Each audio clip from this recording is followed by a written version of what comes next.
Okay, I've unpacked the kit and read the instructions fully ahead of time, and I looked at the helpful tips and decided to take advantage of a couple of those. So what I have here is I have my water, distilled water, with my water pipette. I have my extraction tubes. I have my samples. I have the pipettes for the extractions. I have my silver nitrate, the silver nitrate pipette. I have a timer, a kitchen timer. I have a plastic lid that will facilitate removing and adding the wicks. I have the bottom of a Kleenex box that will help me roll the tubes and just keep them straight.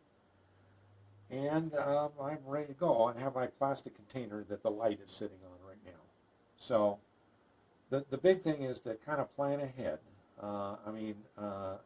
And what I'll do is during times where I have some time to talk, I'll talk more about the actual procedure. So the first step on the instructions is to get the wicks into the paper. Now the paper, when you take it out, and of course you want to use clean, dry hands. You don't want it absorbing any oils or liquids from your hands. So the paper actually is pre-punched with a hole, and it has marks for the silver nitrate and for the extraction.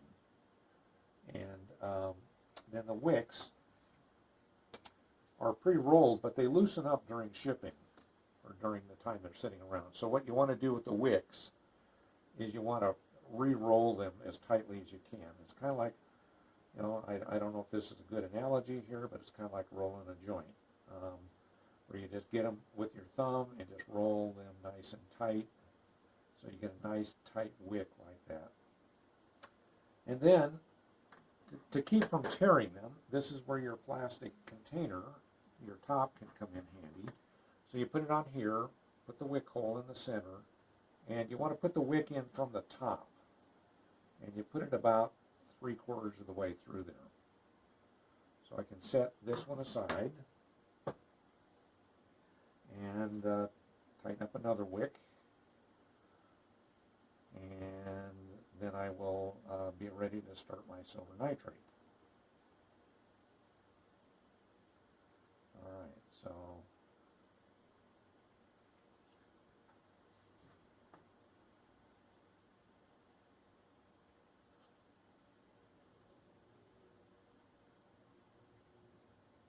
and the wicks will expand a little bit to fit the hole a little tighter and when it starts getting the liquid in it. So now we're ready to mix our silver nitrate. Okay, I'm ready to do the silver nitrate now. I've removed the foil from it, and it has just a tiny bit of silver nitrate in the bottom. You kind of want to tap the tube to make sure all the crystals fall to the bottom. Then we're going to add 5 mils of water to this. So there's graduation marks on the side of the tube. So I'm going to use my water to add 5 mils to this. Not touching the pipette to the side so I don't contaminate my water pipette.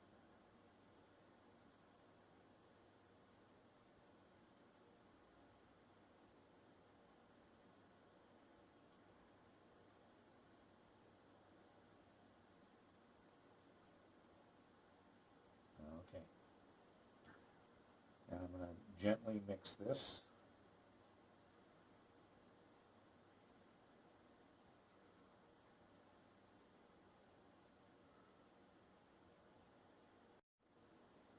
Okay, next I'm going to take, I have my extraction dish and my drying lid. The dish is the deeper one, the lid is the one that's not so deep. So I'm going to take one of the containers, the 35 millimeter container, and I'm going to put it in the center. And that's what the wick will sit into. Then I'm going to take some of my silver nitrate, and I'm going to fill the little container up about 3/4 of the way. Now the silver nitrate is not really dangerous. It can turn your skin dark if you get it on you. I mean, they actually use it in wound care. So I have a silver nitrate pipette, but it's not really. You want to be careful with chemicals anytime you're working with them. But this is very dilute materials.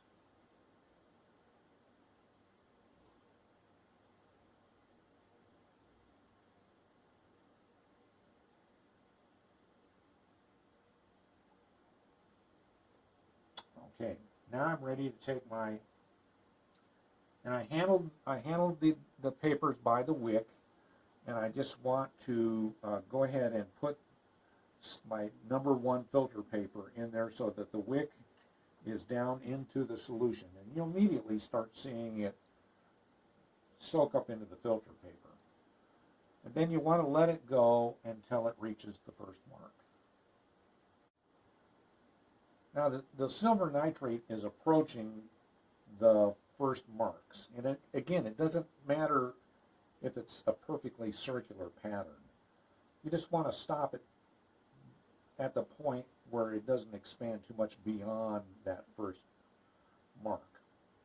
So what I have is I now have the lid for that Petri dish. That's going to be the drying dish that I'm going to use. And you want to kind of dry these, because the silver nitrate is light sensitive. You want to put them in a area where they're not getting a lot of direct light. So I actually have a nice shaded area where I can leave it on the dish where the air will circulate around the filter paper to dry it, where it's out of the light. Thing you want to be careful of is pulling the wick out. Okay, so this is just about ready to touch the first dot. So I'm going to take this filter paper out, and I'm going to place the wick through the hole, and you want to pull the wick out from the bottom.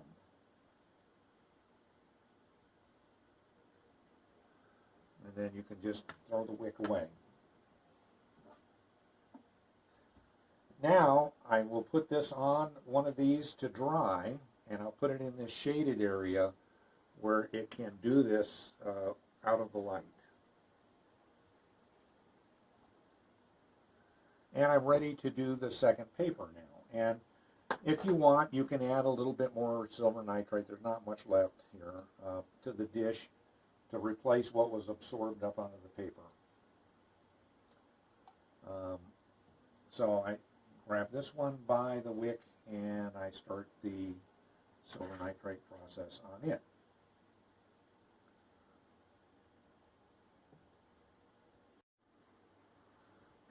All right, well, let's see.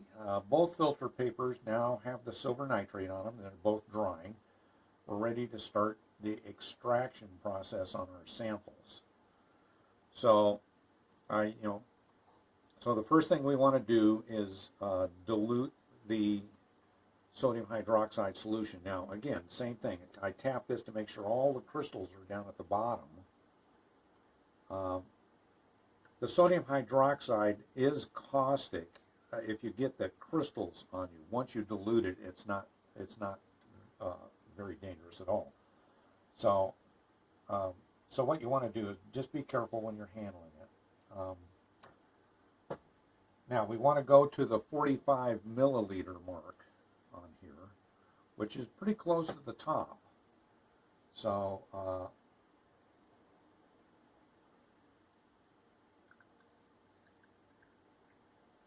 and when you get close, then you can switch and use the pipette.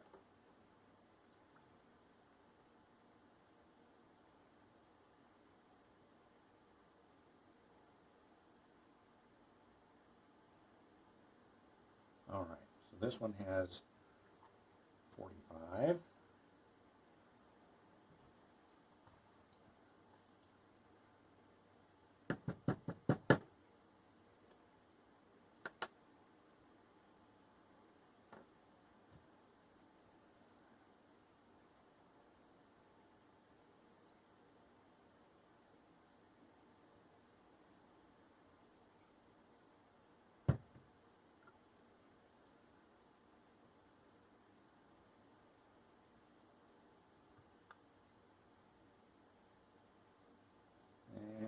this one has 45.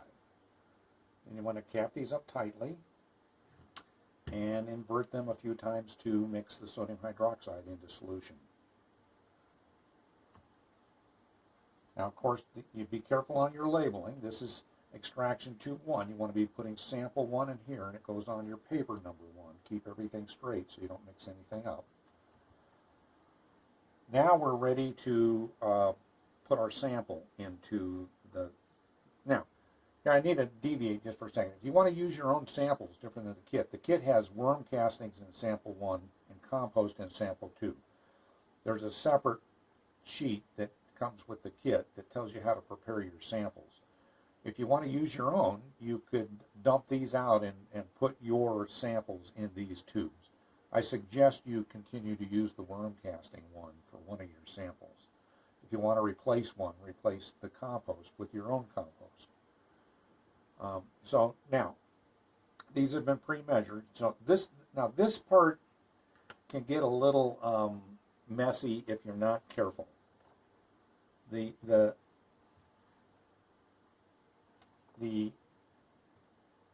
sample has to go into the 45 milliliter container here, and but you don't want to spill any of it. So what you can do is you can take a funnel and funnel it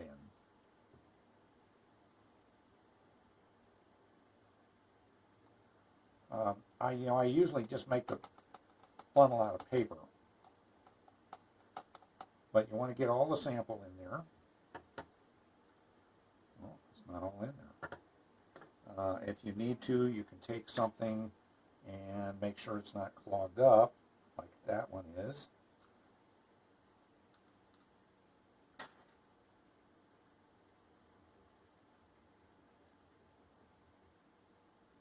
Okay, so all the sample is in there. Now I can cap this back up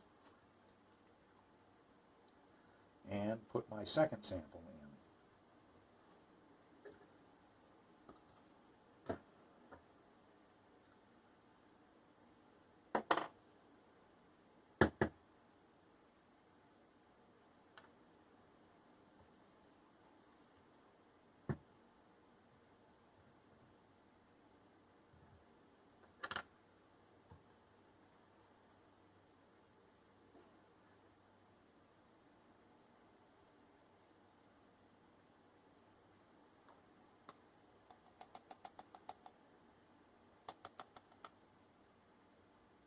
All right, no clogs this time.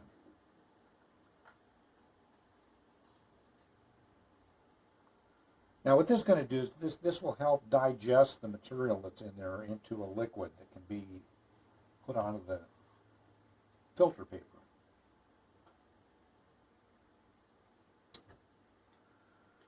So now we want to do the mixing, and again, the mixing is, it seems kind of silly, but if you read the Pfeiffer manual, I'm going to set this for 2 minutes. So I got my timer. And then I'm going to take these tubes and I'm going to lay them on their side.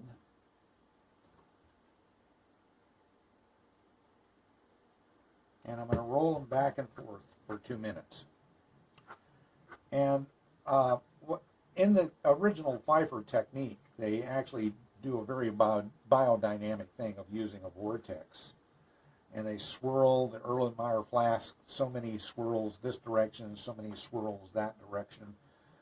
But what I realized when I was experimenting with this technique was what you don't want to do is you don't want to shake it, where you're introducing air into the solution. What you want to do is you want to just get it mixed, so it's mixing. So this gives it a lot of surface area and kind of duplicates a little bit of the swirling process. But it's not shaking it where you get a lot of air into it. The advantage of the Kleenex box bottom here is it keeps the tubes from getting all out of alignment while you're rolling them back and forth. So you want to roll them back and forth so they get well mixed, and you're doing this for 2 minutes. And a big part of this technique is you want to be consistent on what you do. It really isn't, it's a qualitative procedure, but you want to be precise. You want to do your chromatograms the same way all the time. That way you get consistency in your results. So all this technique does is kind of try to duplicate Pfeiffer's techniques, which were in a laboratory, but in a very low-tech way, using equipment that we can all have the same equipment and we're all following the same instructions so that we get results that are fairly consistent.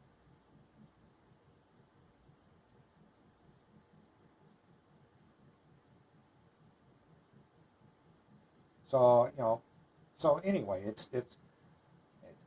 it's a fairly simple procedure to do once you do this several times. So my 2 minutes is just about up. As soon as the timer goes off, then I will put these back in the rack, and then you let them set for 15 minutes, and you repeat the mixing, and you let it set for 45 minutes, and you repeat the mixing. Okay, so I'm going to take sample number 2 and put it here with pipette 2. I'm going to sample 1, and I'm going to put it over here.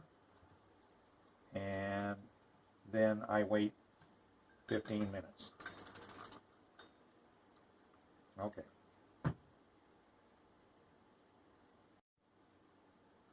All right. We did the first mix and then waited 15 minutes.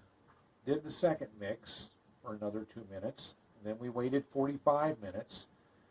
And now I'm doing the final 2-minute mixing. That is basically the end of this first session. We're going to let these set for up to 5 hours, minimum of 5 hours, to settle. So the first session takes you about an hour and a half, and it's not real complicated. And then you can let these set. Now, I generally try to do them in the same day. So I do the first session in the morning, do the second session in the afternoon or early evening. If you want, you can do the first session in the evening and let them set overnight and do it the next in the morning. I've even done this where I've put them in the refrigerator, let them set for a couple of days, and done them later for the second part of it, and it didn't seem to affect the results a lot. I would not recommend it. I think the ideal thing to do would be do it all in one day.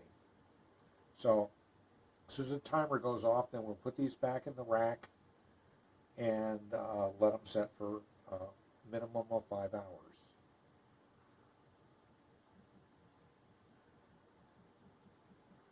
And before I set them in there, I'll hold one of these up and look. And you can see that the material has been extracted into the sodium hydroxide.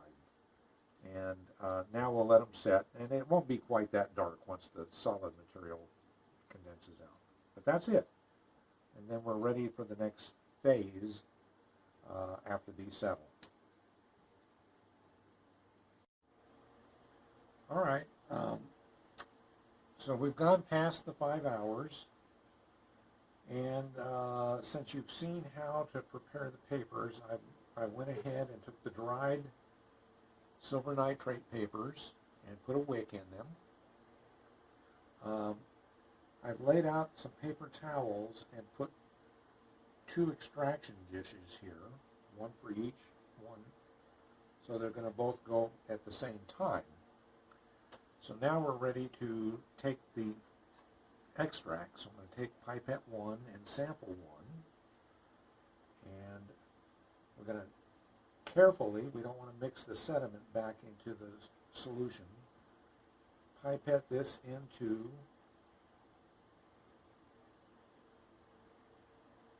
the 35 millimeter dish.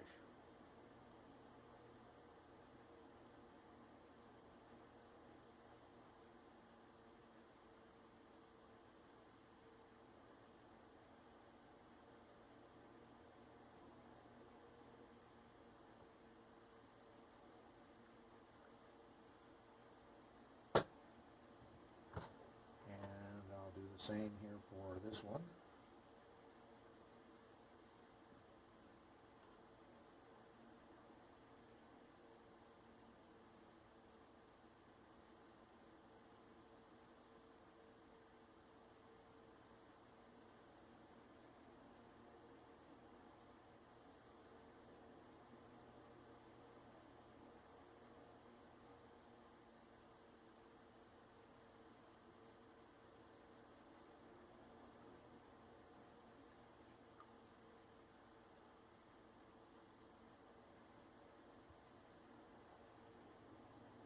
Now I'm going to do one last step before we put the filter paper on here that I didn't do before. To maintain the humidity while these soak into the filter paper, and we're in extremely low humid conditions right now, we're going to put some water on the paper towels and cover this with a plastic container to maintain the humidity while they go through this extraction. This actually is an important step. If you don't do this, it just won't quite work right. So I'm going to take my water, and I'm just going to put water on the paper towels.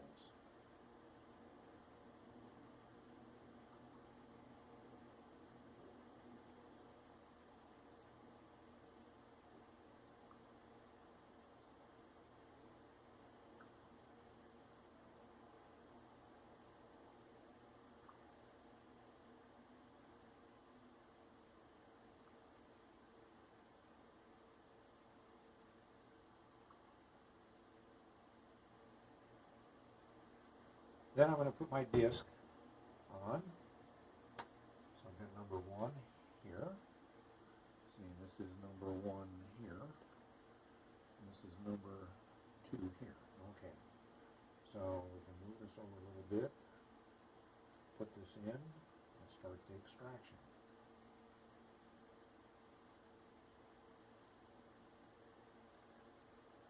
Okay, now they'll start. Now, this may upset my lighting a bit. I've got the lighting sitting on the plastic tub, but we'll pull this off of here. And I like using a clear tub so that I can kind of see how things are going while it's happening, because you want to stop it when it reaches that second mark. So that's all we need to do. And now we'll wait. And it can take quite a while sometimes for this to make it out to that last mark. So don't give up if it seems like it's taking a while. This could take 45 minutes. It could happen sooner. It could take longer. A lot of it depends on the density of the material that you're doing the chromatogram on. So I wouldn't be surprised if the worm castings take less time than the compost does. And I wouldn't be surprised if soil took more time than the compost would. So a lot of it has to do with the molecular material that's actually in the solution. So we'll wait this out, and then I'll show you the final results. Okay, so here we are at 40 minutes, and they're both finished about the same time. The worm castings probably finished a few minutes earlier than the compost. And so now we're going to remove the wicks.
And I just lay them on drying dishes to dry. All right, the last step I want to do here is neutralize these chemicals. So since I'm done, now you can actually save these extracts and repeat them if something's wrong with the filter paper. But since I'm not going to save these, I'm going to mix the sediments back up into these. And I'm going to pour them into this disposable container here.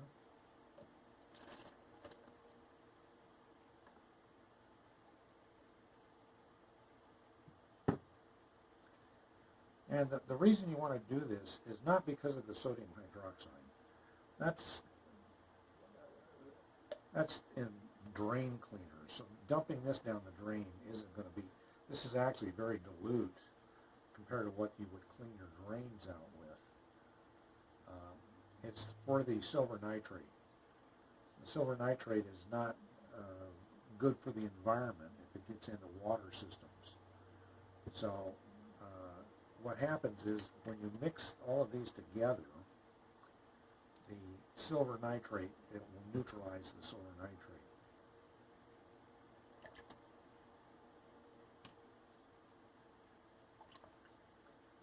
So I'm going to take my silver nitrate that's left over and I'm going to neutralize it.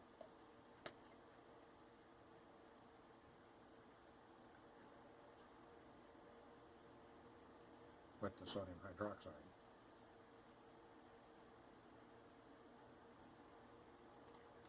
And that's it.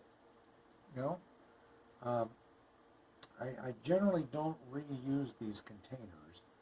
Although these I probably will clean out. I can repurpose these for something. The pipettes definitely can go.